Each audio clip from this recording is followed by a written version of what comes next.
Digitund.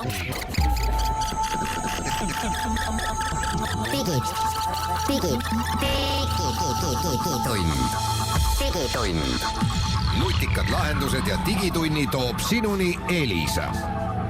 Kell on 11.08, 16 mai on käes ja Kuku Raadio stuudios on Henrik Roonemaa ja Hans Lõugas uudisteportaalist Geenius.ee ning meiega liitunud ka Mailis Plooman Elisast ja me räägime täna uudistest. Me räägime sellest, et me proovisime Tele2 telefonikõnede sünkroontõlkimise teenust ja tuli väga hästi välja. Siis me räägime sellisest uuest telefonist, mis on meil siin olemas käes ja selle nimi on Vernetor. Me räägime sellest, kuidas Telia Eestis praktiliselt terve juhtkond vahetub. E-kiirabi pole ikka veel valmis, kui kulund on juba $1 000 000. Apple on kulutanud $1 miljard Hiina sõidujagamisettevõttesse, Hiina Uberisse ja me vaatame peale sellele tehingule ja küsime, miks. Aastaid ehituses olnud Eesti elektriroller Stigo on lõpuks valmis ja müügil. Ning mõned väiksemad uudised kindlasti mahuvad äkki saatesse veel.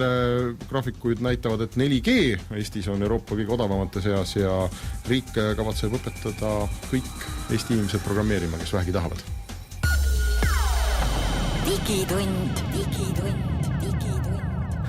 Nii, Tele2 saatis millalgi, täna muidu tuleb hea saade, Mailis on Elisast, aga me saame rääkida päris palju Tele2-st ja Teliast. Aprilli keskel kuskil saatis Tele2 välja pressiteate, et nemad arendavad, ja mitte siis Eesti Tele2, vaid üldse Tele2 arendab koos Microsoftiga telefonikõnede sünkroontõlkimise teenust. Ehk inimesed, kes ei räägi sama keelt, saavad hakata telefonis üksteisega rääkima. Leiavad ühise keele arvuti vahendusel. Ja see ei käi mitte nii, et ekraanil sa pead midagi jälgima nagu Google Translate'i moodi, vaid see on ikkagi kõne tõlkimine häälega, nii et üks räägib oma keeles, teine räägib teises keeles, oma keeles ja siis arvuti tõlgib seda. Ja see teenus ei ole avalik, nad millalgi tõenäoliselt toovad selle välja, nad ehitasid selle Microsofti tõlkimismootori peale, aga me saime seda proovida Eestis Tallinna kesklinnas ja väga huvitav selle proovi juures oli see, et me tegime seda inglise ja hispaania keele suunal ja ingliskeelt kummagi keele kõnelejad ei olnud siis nii-öelda native speakerid, et see ei olnud nende emakeel, nii et see vaene arvuti pidi veel aktsendist ka aru saama ja üllatavalt hästi läks. Ma võin see käib niimoodi, et ma mängin kohe väikse jupi ette, aga ma räägin ette, et inimesed saaks aru. Meil on video sellest üleval, aga siin ju pilti ei saa näidata väga. Et üks ütleb siis, Hans näiteks ütles siis inglise keeles, siis käib piiks, siis arvuti loeb ette nii Hansule kui sellele teisele osapoolele selle sama asja kõigepealt teine kuuleb seda kõigepealt inglise keeles ja siis omakorda hispaania keeles. Et need sõnumeid on lihtsalt korrutatakse 2 korda kogu aeg. Natuke keeruline, aga ma panen selle väikse jupi mängima. Hello? Yo me llamo Carmen. My name is Carmen.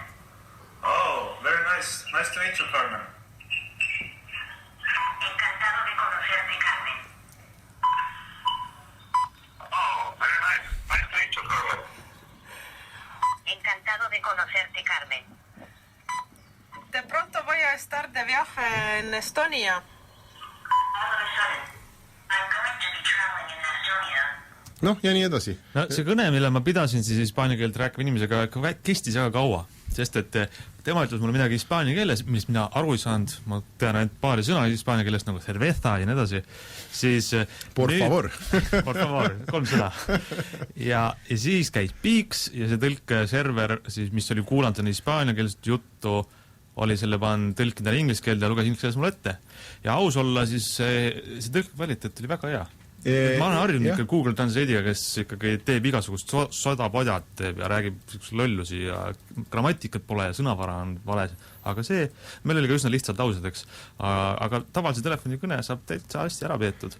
Ja see oli tegelikult, ühest küljest oli aeglane, et lihtsalt, et kuna kõiki neid piiksuga juppe loeti mitu korda ette, et ühes keeles ja siis teises keeles ja ühes keeles ja teises keeles, aga seal mingit ootamise pausi nagu ei olnud, et sa pead ootama arvuti järgi, kuni tema tõlgib. Et selles mõttes see käis ikkagi täpselt nii kiiresti, nagu ta siin oli, et kui ma videot lõikasin, siis neid juppe, mingid ootamispause ma ei lõiganud vahelt välja, et see käis ikkagi täiesti reaalajas kõik. Ja oli küll, jah. Ja arvestades, et praegu see peaks hakkama tõlkima 8 maailma suurt keelt, seal on Hiina, Araabia, Hispaania, Portugali, Prantsuse vist olid. Jah, Portugali, Prantsuse, Saksa, Inglise, et noh, kindlasti me võib-olla saame hakkama mõnega nendest keeltest, aga kui sa tahad rääkida hiinlasega või araabia keeles rääkima inimesega, siis sellised lihtsamad asjad saab asja ära aetud, näiteks, et ma ei saa aru, saada mulle e-mail, minu aadress on see, mida iganes. Sa saad selle abil põhimõtteliselt üle maailma igatpidi oma jutud räägitud. Ja kihvt oli see, et Hans viskas, seda lõiku ei hakka ette mängima praegu, aga Hans viskas masinakasse pisikese kivi. see kivi oli siis see, et hispaania keelt rääkija küsis Hansu käest, et ma tulen Tallinnasse, et mis on tüüpiline Eesti toit, et mida siin kindlasti peaks sööma, ja sina vist jõid selle ajal ploomismuutit. Nii oli, jah. Ja siis Hans ütles süüdimatult inglise keeles, et ma arvan, et kui sa Tallinnasse tuled, siis peaks proovima ploomismuutit. Ja ta tõlkis selle ära. Ja masin tõlkis ära. Ta tõlkis konkreetselt väga ilusti täpselt tõlkis ära. Ja vanalinn ja kõik mingid muud terminid ja mina olin täitsa üllatunud sellest. Ma ei tea, kas mingisugust peent, ma ei tea, finants- või meditsiinikeelt ilmselt ei tasu, eks ole, niimoodi seal piiksutada, aga mingit lihtsamat asja, et tule mulle kella 3 lennujaama järgi või midagi sellist, et ma kujutan ette ka, et kui näiteks, ajadki näiteks mingit Airbnb asja kellegagi või kus, ma ei tea, et ukselukk on katki või kaotasime võtmed ära või Täpselt. Ainult asi, et selle kõne alguses siis peaks mõlemad osapooled aru saama, et see ei ole tavaline telefonikõne, et sa pead ootama neid piiksuse. Kui sa ütled oma lause ära, siis oota, kuni asi tõlgib. Aga kui palju te nõus oleks maksma sellise teenuse eest? Mitte midagi. Ma arvan, et kuumaksu ei oleks Translate on tasuta, ma tahan, et see oleks ka tasuta. Ei, ma ei oleks nõus kuumaksu maksma, aga samas see on täpselt selline teenus, et sul võib mingi oma mingi rahaline asi sellest sõltuda. Teedki Airbnb-d, eks, ongi sakslased korteris, sa ei räägi keelt. Pigem ikka nii, et ma ei tea, iga kõne eest, no kui palju? Ma ei kujuta. Ei, mitte midagi, aga kõne alguses võib väike reklaam olla. Keeltega oli reklaam. Siis on küll hea teenus, kui nagu mitte midagi nõus maksma selle eest ei ole. Ei, vaata, tegelikult on, eriti Tele2 puhul on viimasel ajal näha olnud, et ma arvan, et nad on teinud mingisuguse uuringu, kust on selgunud, et neil sellist nagu tehnoloogialiidri mainet on avalikus arvates väga vähe. Ja on süsteemselt näha olnud, et nad proovivad seda tekitada ja kasvatada. Ja eks sellised, alguses nad on sellised naljaga pooleks uudised, eks ole, et hakkame telefonikõnesid tõlkima, et jube kihvt. Et need on tüüpiliselt sellised pressiteated, millest suurem osa ei pruugi kuhugi viia või mis ongi selline butafooria, et ta käiks lihtsalt meediast läbi ja inimestel jääks meelde, et Tele2 tegi ka midagi kihvti nagu. Aga et mulle tundub, et sel puhul siin ikkagi on midagi taga. Ma ei tea, kas Mailis muidugi on tootejuhina mõtleb kohe, et kas see on nagu raha sees on, ma ei tea. Kui see asi peab olema jätkusuutlik, et selles mõttes, kui sa mõtled nagu mingisuguste uute teenuste peale, et sinna alguses antakse mingisugune raha, et tehke poisid mingisugune vahva asi valmis, on ju. Aga sina kliendina tahad kasutada ikkagi teenust, millel on reaalne tugi ka, et kui ta ikkagi ploomismuuti suudab ära tõlkida, aga murakasmuutiga jääb ta hätta, ja tõenäoliselt tahad, et keegi kirjutaks selle jupi koodi, mis ka muraka suudab ära tõlkida, eks ju. Eriti kui seal maal murakaid ei kasva.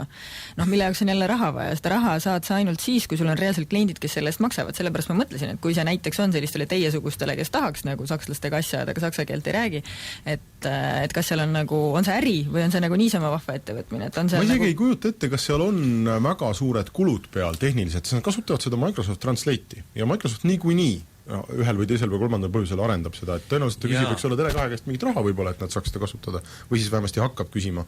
Aga ma ei tea, mis see majandusmudel saab olla, et äkki see on ikkagi, ongi rohkem selline nagu turunduslik asi, mis samas tehniliselt töötab. Ja sest tegelikult see võib olla jällegi väga uus, sellepärast et Tele2, nagu öeldud, kasutab Microsofti mootorit ja minu arust oli see 2014 aasta lõpus, kui Microsoft ütles, et meie laborites on Skype'i jaoks samasugune asi olemas.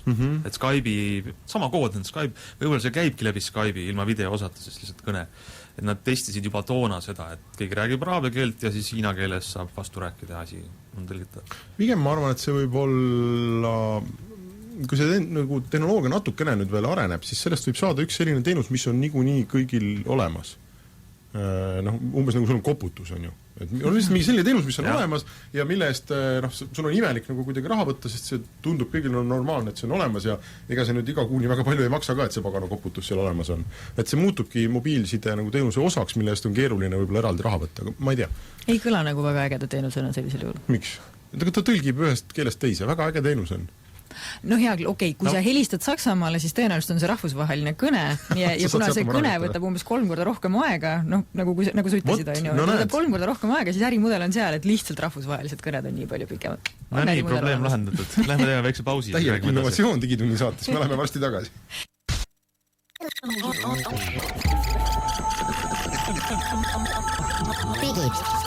digitund. Nutikad lahendused ja digitunni toob sinuni Elisa. Me oleme eetris tagasi ja räägime siis ühest uuest telefonist, mis on Eestisse jõudnud. Ma ei tea, kas neid peale selle eksemplari veel on Eestis. Mina tellisin selle Hiinast AliExpressist, aga ma tellisin sellepärast, et see on ühe uue telefonitootja nimega Vernet telefon, mis läänes teatud nagu foorumites sai tähelepanu, et hea hinnaga, hea telefon.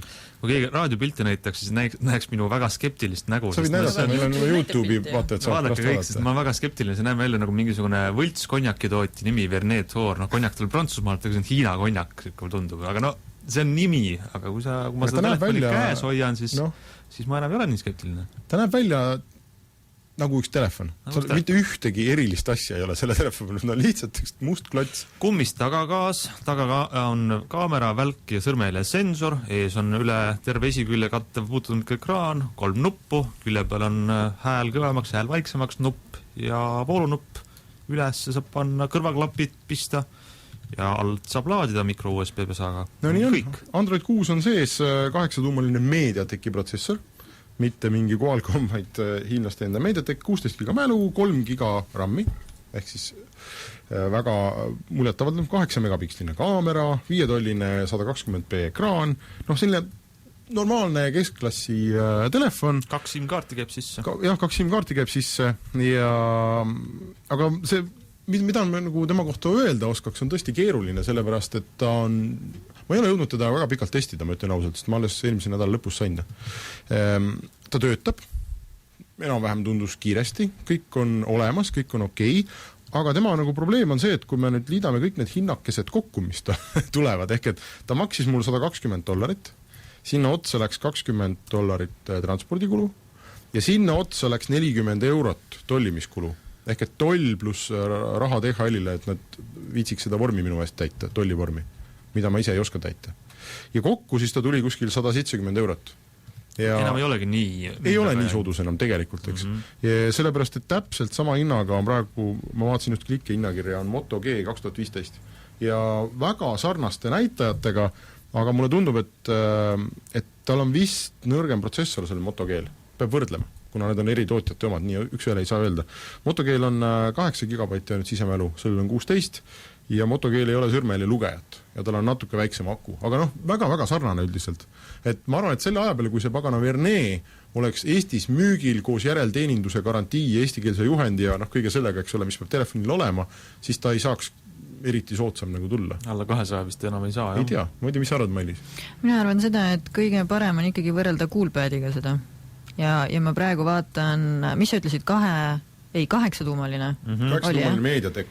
Aga mida see kiiruses tähendab, seda me ei tea, et ma pean hakkama... Ja rammi palju? 3 gigabaiti. Okei, no ikkagi, no siis ja sõrmejälje lugeja ja kõik muud sellised jutud, no ikkagi, siis ta on, no ma praegu ütlen, ei ole käes hoidnud, aga Coolpad Torino S tuleb väga, väga sarnane. Ja tal on olemas järelteenindus ja tema hinnaklass on enam-vähem sarnane.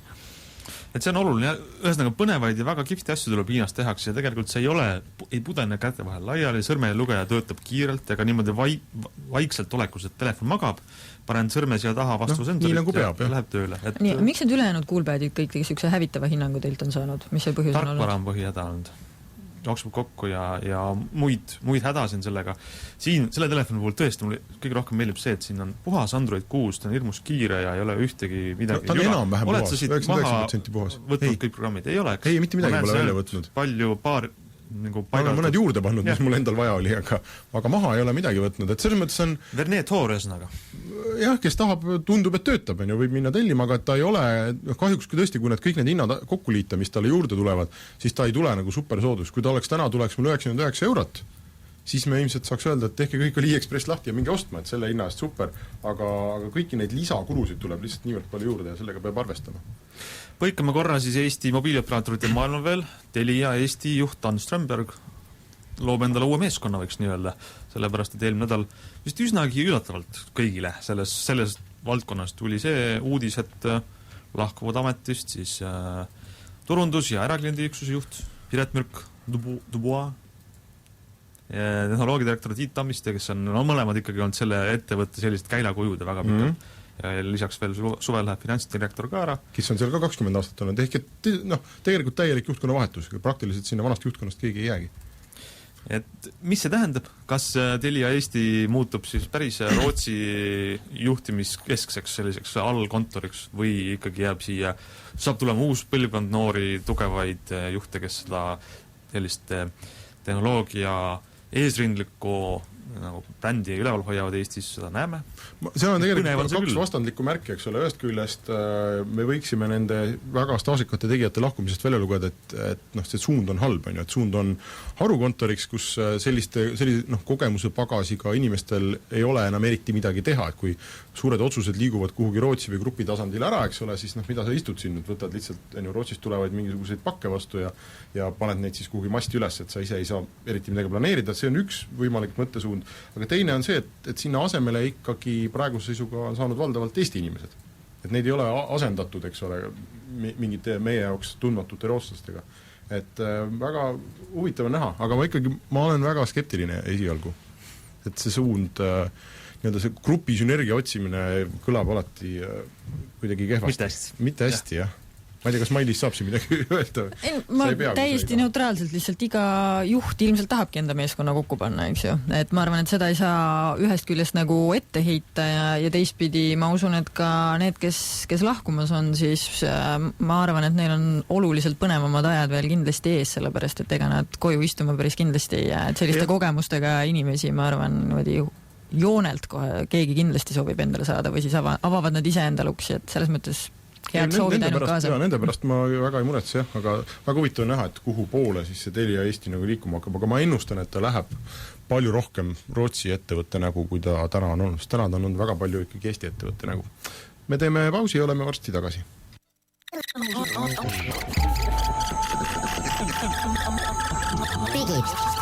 Digitund. Nutikad lahendused ja digitunni toob sinuni Elisa. Digitund on tagasi ja räägime edasi uudistest. Üks uudis on see, mis puudutab kiirabi, mida meil kõigil kahjuks õnneks, mida meil loodetavasti ei lähe kellelgi vaja, aga kui läheb, siis Eesti kiirabi tahab saada kiirabiks ja tegelikult on sellest juttu on juba väga palju aega, et Eesti kiirabi peaks saama endale sellise infosüsteemi, mis võimaldab siis alates kõne tegemisest kuni inimese haiglasse viimiseni või ütleme, diagnoosi panemiseni koha peal. Kõik ühes infosüsteemis hallata. Ja ma mäletan, mis ta oli see 2, 3, 4 aastat tagasi, kui räägiti juttu, et Eesti kiirabi Tallinnas hakkab kasutama näiteks iPad ja tahvelarvuteid. Naljakas on see, et eelmisel nädalal tegime ülevaate selle kohta ja seis on selline, lühidalt kokkuvõttes. Tahtsime parimat raha läinud, aga no veel ei ole. Ehk siis Sotsiaalministeerium juhib seda projekti, oleme kulutanud selle peale 1 000 000 eurot, normaalne summa infosüsteemi kohta ja siis Ain Aaviksoo, kes on seal ministeeriumis nende e-teenuste asekantsler, ütleb, et varsti me jõuame sinna ajajärku, millal me saame esimese versiooni miinimumvõimekuse. Teatavasti startup maailmas öeldakse, et sul on nagu minimum viable product on see, et kõige väiksem töötav versioon sinu tootest, mis sa näitad inimestele ja siis hakkad seda kasvatama. E-kiirabiga on juba 1 000 000 eurot kulunud, aga seda miinimumi veel olemas ei ole ja tähendab, et raha läheb veel, aega läheb veel. Jah, meil oli talvel oli olukord, kus ühel lapsel oli väga kõrge palavik, kutsusime kiirabi ja siis oli niimoodi, et nad tulid ja kõik see, mis puudutas kiirabiteenust, annaks indeks 5+. Sellega oli kõik väga hästi, aga siis naljakas oli see, et kuna palavik oli ikka väga kõrge, eks ole, siis nad ütlesid, et käige üks haiglast läbi ikkagi. Ja nad pakkusid, et me võime teid ise ära viia, aga ma vaatasin, ma ilmselt pean sealt ka tagasi tulema, et lähen ikkagi oma autoga, et kiirabi ei peaks mulle taksoteenust pakkuma ja kõik see, mis nad seal mul koha peal kodus tegid, nad täidavad sellise infolehe. See oli ikkagi paberi peal. Oli paberi peal ja siis ma võtsin selle haiglasse kaasa ja küsisin, et näete, et meil siin just 20 minutit tagasi, eks ole, tehti sellised asjad ja seal ei huvitanud see mitte kedagi. Keegi isegi ei vaadanud seda. Et nad hakkasid täiesti ikkagi otsast peale selle mõõtmisega. Ehk et minu järeldus oli see, et mitte isegi infosüsteemid, me ei räägi siin IT-st, vaid üldse selline andmete liikumise süsteem nende kahe organisatsiooni kiirabi ja haigla vahel, seal on müür vahel. Et vahet pole, kas selle paberi asemel oleks olnud iPad, et kui ikkagi haigla ei vaata seda paberit, kui see töökorraldus on selline, et haigla jaoks on parem hakata selle kraadimise ja kõigega nullist peale, siis ei ole vahet, kas sul on seal iPad või ei ole. Et see ei ole kindlasti ainult IT probleem, et seal on tööprotsessid on täna ilmselt väga eraldi. Ma arvan, et ongi organisatsioorne probleem, et see, et sa teed iPadi ühe rakenduse kiirabile, see ei ole tegelikult suur asi, on ju, aga mida nad ütlevad ka Aulo Adlas, kes on Tallinna kiirabi peaarst, ütleb, et jah, et palju komponente ja need omavahel tööle panna, et see on nii suur töö, et ikkagi oleb valmis jutud. Aga nad ongi ikkagi väga suurelt sellega ette võtnud. Ülisuurelt, jah. See tundub olevat üks väga õnnetu projekt, et sa oled ikkagi 10 aastat seda teinud ja ma ikkagi täna mõtleks, et kui mingit hästi suurt IT-projekti alustati 2000, siis ma ei tea, 6 või? Kui sa ütled, et 10 aastat, siis mida iganes tol ajal kirjutati, mina arvan, et aeg on nii palju edasi läinud, et sellest tuleks suurem osa tõenäoliselt ära visata. Et kõik need pilvetehnoloogiad, ühendused, kas või seadmed, mille peal neid kasutatakse, need on kõik muutunud niivõrd põhjalikult, et kui sa ikkagi ühte väga suurt IT-projekti arendad 10 aastat ilma, et sa selle aja jooksul eriti midagi üldse välja tooks, siis ma arvan, et sinna vananemine on täna juba sinna sisse ehitatud. No praegu on 1 miljon eurot kulunud ja selle aasta eelarves on 200 000 eurot, nii et läheb edasi. Jaa, aga see ongi klassikaline probleem, ma arvan, päris paljudes IT-ettevõtetes, et IT-projekte tehakse IT-projektidena. No, et kui sa tegelikult peaksid alustama seda just nimelt tööprotsessidest ja sellest, et mida on vaja selleks, et need IT-lahendused aitaksid nendel samadel inimestel, kellele sina andsid väga kõrge hinde, eks ju, nende tööle, et nende tööd teha lihtsamini, et IT-lahendus ei ole eesmärk omaette, vaid ta peab kuidagi nende inimeste elu lihtsamaks tegema. Siis ilmselt need tööprotsessid on samamoodi 10 aasta jooksul päris palju muutunud. Ja või vähemalt võiks olla muutunud, me loodame, et on muutunud jah. Tõenäoliselt jah. Aga sealt peaks see asi pigem pihta hakkama, et mida on vaja teha selleks, et see teeks nende samade kiirabiarstide elu lihtsamaks. Õnnetu lugu, aga pöörame pilgu sinna poole, et üks Ameerika firma andis raha ja ostis osa ühest Hiina firmast. Üks Ameerika firma, väga ilusti öeldud. Ei tea, mis firma see oli? Ja miks see oluline ongi see, et see ei ole päris tavaline Ameerika firma, aga tavaline Hiina firma. Nimelt Apple investeeris $1 miljard. Firmasse nimega, pange tähele, Didi Chuxing. Õppige hääldama, Didi Chuxing on lähema ajaks väga oluline nimi, mis tuleb meelde jätta, sellepärast, et Didi Chuxing on põhimõtteliselt Hiina Uber. Ja nad on seal turul isegi Uberist suuremad ja see turg on maailma üks suurimaid rahvaarvu mõttes ja potentsiaali mõttes ja ütlevad, et väga palju on vallutada veel. Miks see on nii oluline on see, et ma ei tea, mina olen nüüd natukene peale seda uudist uurinud ka neid Apple'i majandusaasta aruannete plaane ja analüütikute artikleid, mida nad ütlevad selle kohta, et see nüüd võib kindla faktina võtta, et Apple teeb lähiaastatel see sammu autotööstusesse ja see, et nad teevad koostööd, proovivad Hiina ühel turul seda auto siis mobility või liikuvustransporditeenust pakkuda ja seal osaleda, siis see on esimene nende katsetus. Ja $1 miljard on suur summa, aga Apple'i jaoks üldsegi mitte nii suur summa, kui arvestada, et nad on ilmselt oma autoprojekti, mis on siis konkreetse seadme ehitamine, ratastel elektriauto ehitamine, investeerinud vähemalt $2 miljardit. Nüüd $1 miljard selle sõidujagajasse ja see kõik suure kompotina saab kokku üks hetk selles, et Apple pakub siis täisteenust ilmselt. Äpp, teenuse pool, selle auto tellimine, teine pool, auto ise disainimine, valmis tegemine, võib-olla see toote konkreetne tootmine jääb siis nagu ikka Foxconni või kuskile Hiina linna, aga kogu see, mida nad teevad nagu iPhone'iga, on algusest lõpuni kogu nii-öelda full stack, selle kohta öeldakse, et kogu kasutajakogemus on ühe firma disainitud, siis nüüd hakkavad need puusletükid kokku langema, nad disainivad seda toodet, seda autot, nad on suure teenusega, mis on sõidujagamine, siis sellega harjutavad kätte, et kuidas see Hiinas läbi läheb. Nii et minu jaoks on see esimene märk, väga kindel märk selle kohta, et nüüd, ma ütlen 5 aasta perspektiivis on Apple oma transpordi teenuslahendusega väljas, mis kujutab siis nii äppi, rakendust kui ka reaalset sõidukit. Kas ma saan selle osta sinu arvates endale või, selle auto? Või mida sa täisteenusel mõtled? Ma arvan, et seal on erinevaid variante. No kui ta ainult Hiinas oskab sõita, siis on sul ilmselt väga vähe sellega teha. Kui ta juba Hiinas oskab sõita, küll ta siis oskab. Kui ta Apple Mapsi kasutab, siis ta ei oska Eestis eriti kuhugi sõita kahjuks, aga see Apple'i kulutused uurimis- ja arendustöödele, inglise keeles siis research and development, need on ikkagi viimastel aastatel kosmiliselt tõusnud. Need graafikud on väga huvitavad. Ja aga küsimus on selles, et ega keegi täpselt aru ei saagi, et millele nad siis kulutavad. Et kindlasti nad kulutavad lihtsalt sellele, et neil oleks võimekust toota niisugune hulk iPhone. See ei ole ka lihtne. Et toota neid ikkagi 100 miljonite kaupa aastas. seda meie siin Hansuga või sinuga, eks ole, ei saaks teha, puhutud juba selle pärast tuleks kulutada, et sa suudaks väga palju toota, aga ikkagi arvatakse, et selle suure tõusu taga, et sinna sees toimub mingisuguse uue asja ehitamine ikkagi nagu Hans ja uue laine tootearendus. Aga mida nad selle hinnast äpiga ikkagi peale hakkavad konkreetselt? Esialgu nad proovivad, nad lubavad selle ettevõtte juht, Didi Shuxingi ettevõtte juht siis juba ütleb, et nad planeerivad integreerida tooteid. Kuidas see täpselt välja näeb? No ilmselt kaardirakenduse ja sisimas oleb siis võimalus, et ma olen siin ja kohe, kui ma vajutan nuppu, siis mul tuleb siia auto või mis iganes integratsioon. Sa ei karda, et ma ei saa osta seda Apple'i autot endale? Et ma saan sellest lihtsalt sõita? Praeguse siis esimese aasta perspektiivist selle Didi Shuxingiga seoses. See auto välja tuleb, no see on ikkagi 5 aasta perspektiivi või rohkema, kuigi selle kallal töötatakse.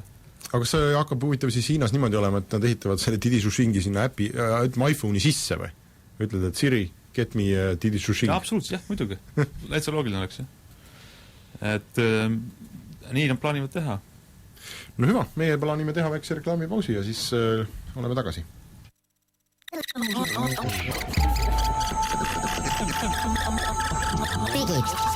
Digitund. Nutikad lahendused ja digitunni toob sinuni Elisa. Me oleme eetris tagasi ja vaatame siis natukene hinnainfot. Ikka populaarne vaadata hinnainfot ka. Nimelt tuleb välja, et kui meie siin võime aeg-ajalt viriseda ja öelda, et kõik on nii hirmus kallis ja mobiilside on ka kindlasti väga kallis, siis eelmisel nädalal avaldatud graafikutest selgub, et Eesti mobiilside on Euroopa ühtede kõige odavamate seas. Kõige odavam 4G kokkuvõttes ja keskmiselt on Soomes, kus 35 euro eest kuus saab piiramatu netiühenduse. Vähemalt selle graafiku järgi. Kas Eestis ei saa muide või? Saab ju. Ma arvan, et see graafik on vananenud siis natukene ilmselt. Sest meil need paketid kuidagi tulid üksteise peal. Ei, no ma arvan, et see... Need on aprill 2016 on siia kirjutatud alla, ma ei tea. Ma ei oska isegi öelda, mida nad seal arvesse on võrnud. Ilmselt mingisuguse keskmise äkki või kuidagi. Kas meil... Vabandage, ma nüüd olen natukene ajast mahenda, kas see jutt on nutitelefonides piiramatu mahuga 4G-st, kas meil mitte ei ole ainult nii-öelda netipulkadesse see mõeldud? Võib-olla seal on vahe, jah. Siin öeldakse, et 4G LTE smartphone gigabytes. On võimalik, jah. No hea küll. Ühesõnaga, läheme edasi. Nii, teisel kohal Prantsusmaa, mis oli minu jaoks tegelikult suur üllatus. Minu jaoks ka. Ei ole harjunud Prantsusmaad vaatama kui sellist eesrindliku tehnoloogia riiki. See on ülikallis, aga ju siis on. 3. kohal Taani ja 4. kohal siis Eesti, kus öeldakse, et 35 euro eest saab 30 gigabaiti 4G andmemahtu kuus. See on väga sümpaatne, usaldusväärne uuringu tegija, keda ma olen tegelikult tükk aega jälginud ka, et Soomes tegutseb selline ettevõte, mis paneb nagu väga praktiliselt kokku. Eurod, mis me maksame ja gigabaidid, mis me saame. Nad on mitu aastat neid uuringuid teinud ja noh, üldiselt selles mõttes see ei ole uudis, et tegelikult Eesti on Euroopas selles heas piirkonnas, me oleme kaua aega olnud seal tegelikult, et meil on nagu need gigabaidid on arvestades eurosid, mis me neist maksame ikkagi väga suur hulk. No mitte ainult gigabaidid, kui see uuring siin konkreetselt vaatab ainult interneti, aga kui siia juurde panna ka kõned, siis me oleme tõenäoliselt kas esimesel või teisel kohal, kõige soodsamad, või siis oleme, sõltub natukene, millisel ajahetkel seda vaadata, kuna võetakse arvesse kõik operaatorid kokku.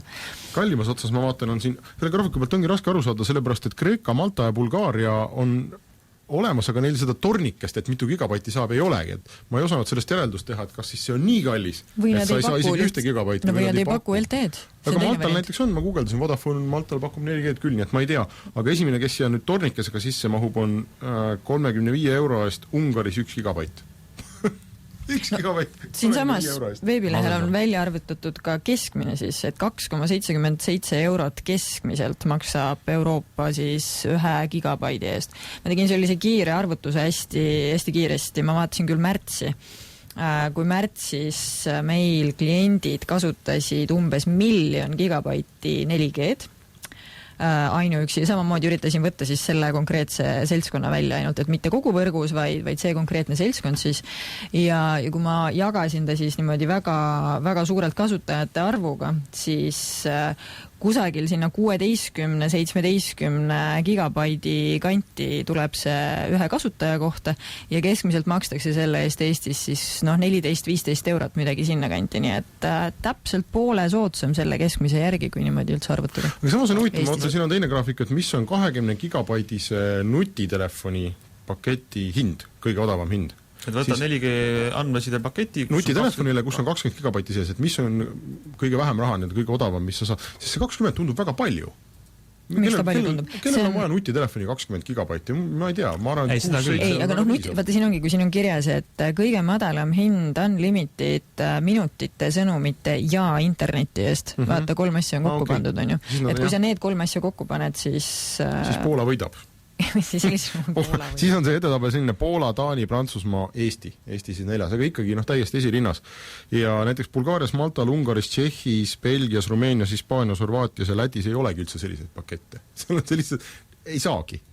Aga miks on hinnad head mõnel turul ja mõnel kohas ei ole hea? Sama Prantsuse näide, asi oli selles, et seal oli suured operaatorid plaanisid ühinemist, mille regulaator põhja lasi. Ja jäi alles 4 operaatorit. Ehk siis konkurents ja kõigil on hinnad langenud. Aga veel on üks selline asi nagu, kuidas selle kohta öeldakse, et nii on ajalooliselt kujunenud. Selline väide on. Ja kui me Eestis vaatame, et meie mobiilihinnad on tõesti head, sest ühest küljest ka nii on ajalooliselt kujunenud. Lihtsalt terve turg, terve riigides inimesi on harjunud, et see asi peaks maksma umbes nii palju. Meil on ka väga terve konkurents olnud. Konkurents ka, just, et see on ka ajalooliselt tõesti pikalt on juba inimesi harjutatud sellega, et palju sa telefoniteenusest kuus maksaksid. Ja kõigile tundub täna, et ma ei tea, mis see keskmine on Mailis, aga ilmselt seal kuskil 8-9-10 midagi sellist või?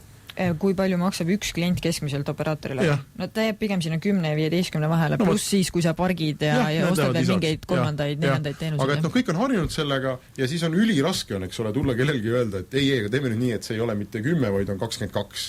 Et see lihtsalt nõus. On ju, see on võimatu peaaegu. Ja seda sama olukorda muide naudivad täna leedukad püsiinternetiühendusega. Kui te vaatate, palju Leedus maksavad interneti püsiühendused koju, siis need on kohati kordades odavam kui Eestis. Et selles tabelis Eesti ei ole, ma arvan, üldse heas positsioonis, vähemasti võrreldes Leeduga. Konkurents Leedus, miks on nii? Konkurents on väga suur ja jällegi ajalooliselt on nii kujunenud. Inimesed on valmis maksma kodus internetiühendusest summa X ja neid eriti ei huvita, kui ei öelda, et aga Eestis näed, makstakse 3 korda rohkem või 2 korda rohkem. Ei saa tõsta lihtsalt. Koduseid internetihindu ilmselt keegi reguleerima ei tule, aga nende samade mobiili ja andmeside hindade osas on ikkagi Euroopa Liit võtnud väga selge joone, et neid hindu hakata ühtlustama, eks ju, et seda sama graafikutki vaadates, et ilmselt 10 aasta pärast peavad kõik need tulbad olema ikkagi väga sarnased. Mis paratamatult meie jaoks tähendab seda, et ka meie see ajalooliselt kujunenud hinnakujundus peab hakkama muutuma viisil või teisel. Ja mitte odavamaks tõenäoliselt, sest me juba oleme vaevalt, et sa suudad veeta siin Küprost või siis mis siin teised siin üleval pool olid. Tšehhe või siis või Portugali, et nemad peavad oluliselt hindu langetama. Mis on meil oleme Eestis tegelikult oleme harjunud ka jällegi ajalooliselt väljakohan see, et kui sul on telefonis andmeside, siis sa vajadusel saad sellega ka nagu sülearvutiga interneti, sa teed selle kohaliku wifi hotspoti. Kas teistes riikides ei saa või? Ja ei ole, ja see ongi suur asi, millega me oleme nii harjunud. Näiteks Lätit ei võetud siia võrdlusesse selle, et kui palju sa saad siis 20 gigabaidise LTE sellise andmeside paketi kuutasuga, kuna nad võtsid ainult need pakkumised, kui inimesel ei keelata hotspoti tegemist. Ja Lätis on nüüd kõik operaatorid ära keelanud selle, kui sul on niisuguse mahuga pakett. Sa ei saa võtta sellist, kus ei ole lubatud teha hotspoti, ainult väga väikestele. Vahetame teemat. Ants, räägi meile Stigo elektrirollerist. See on muide järjekordne teema, mis on olnud peaaegu 10 aastat arenduses Eestis. On, ja tore on see, et nüüd lõpuks on ta väljas, töötab. Tegelikult me ju rääkisime umbes just, kas oli 6 aega tagasi või 1,5 kuud tagasi Digitunnis ka, mille oli Stigo esindaja siin. Ja nüüd on nad lubanud, et nüüd on see asi läinud müüki. See on siis Eestis tehtud, ehitatud välja mõeldud elektriroller. Ma mäletan, oli kunagi üks pressiürituse Avaduse väljakul, kus seda tutvustati. See võis olla aastal 2011 või 10 või 2009 või peaaegu aastaid tagasi. Ja läks veel aastaid mööda, kus nad ütlesid jällegi, et alustavad maailma vallutamist, läks veel aastaid mööda ja siis nüüd siin nad on, nii et ta on... Kes on vajab kiiret meeltuletust, siis ta on natukene veider sõiduk. Ta ei ole elektriratas, sa ei saa vändata, et sa istud peale. Ja ta on ikkagi rolleri moodi. Aga ta käib kokku.